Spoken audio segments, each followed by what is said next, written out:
Hello students, this is Rajesh Dadi from Shiv Jyoti Educational Group, Kota.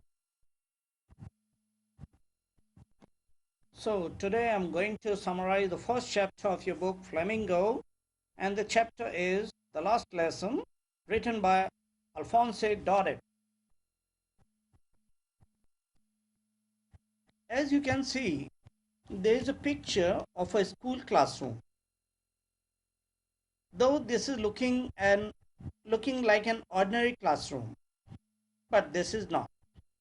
This is the classroom of 1870, of the year 1870, and this is one of the school classrooms in two districts, and they are Alsace and Lorraine. Right. You can see in the image a teacher holding a stick, a can, is standing there, and he is conversing with the students, and the students are not paying much attention as they used to be. From this picture, one more unique thing is expressed, and that is, apart from students, some villagers are also sitting in the classroom and they are holding something. So it's a matter of curiosity why they have been in the classroom and what they are doing in the classroom where students are sitting. So this also we'll discuss.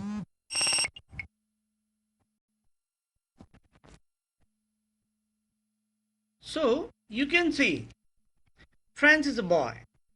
Franz is one of the school children, and he is afraid of going to school because he hasn't learnt participles in French grammar. So he wants to enjoy the beauty of nature instead of going to school and attend his class as sincerely as other students do. So he wants to spend the time of being in school in the lap of nature. So in the lap of nature, he wants to enjoy the bright sunshine, the birds chirping in the woods, Prussian soldiers drilling, but somehow he rests himself and rushes to his school. When he is on his way to school, he comes across a bulletin board. Bulletin board is known as a notice board in the British English. So all bad news were there, like lost battles, the drafts and orders of the commanding officers. Franz wondered what could be the matter now. So he tries to go through the content, but one of the villagers tells him to rush to school as he is already getting late. When Franz gets to his school, he notices so many changes. And he notices that instead of noisy classroom, everything was as quiet as Sunday morning. The teacher was not scolding the students, and the teacher did not scold Franz also, as he used to whenever Franz got late. But instead, that teacher, M. Hamel, told him very kindly to go to his seat. The teacher, the teacher was dressed in a nice way, in his casuals.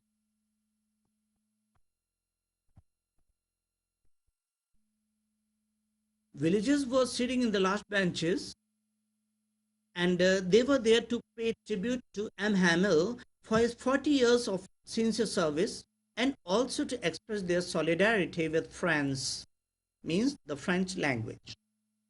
Actually, when the villagers came to know that the teacher who had once taught them also was going to leave just the next day, and he had been told by the German troops, German government, to leave that district, and because German language was supposed to be taught from the next day.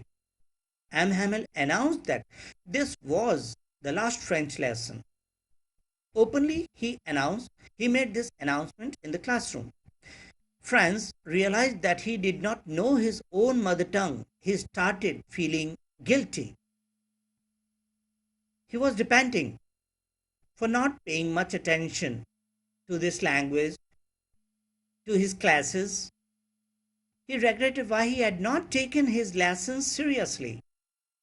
Also realized the reason why the teacher was dressed in his Sunday best and villagers sitting at the back.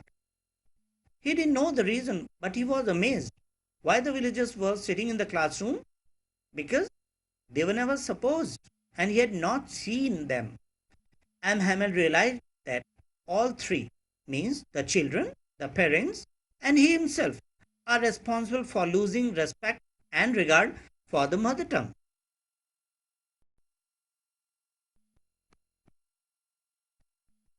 Hamel requested to keep the mother tongue quite close to their heart, as according to him, as it is the key to the prison of slavery.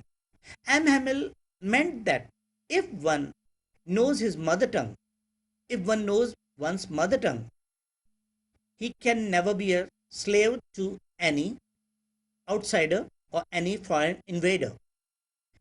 When it comes to the atmosphere in the classroom, so you can see the teacher is teaching very much sincerely and patiently, unlike other days when he used to shout at the students for not doing their work, for not learning, for getting late, etc., etc.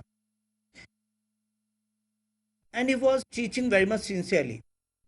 Students and others studying with utmost sincerity. Friends looked at the pigeons and wondered if Prussians could force pigeons to coo in German. Means this is a very important point, though it looks very ordinary point, but it holds very important and very deep and profound meaning. Means all these languages, different languages, dressing sense, food habits, etc., etc., are man-made only. Territorial boundaries, countries, states, all these are man-made. But animals, birds, means non-human beings are quite aware that they are not bound to follow anything made by man. So Franz was surprised whether these pigeons who were cooing outside were supposed to coo in the German language from the very next day instead of French. Hamel wanted to speak a lot. He wanted to continue with his class, but somehow he could not, because he had heard the clock tower outside the school striking 12, and all of a sudden he heard the drilling of German soldiers outside. And lo, what happened? His face betrayed him, and his face grew pale. So he could not continue. So he turned himself to the board face, and he could scribble only 3 words on the board. We will have France, means long live France. So dear students, in this way, this writer Alphonse Daudet wants to convey a common message to retain your respect, your regard for your own mother tongue and your nationality. Always feel proud to be the citizen of your nation.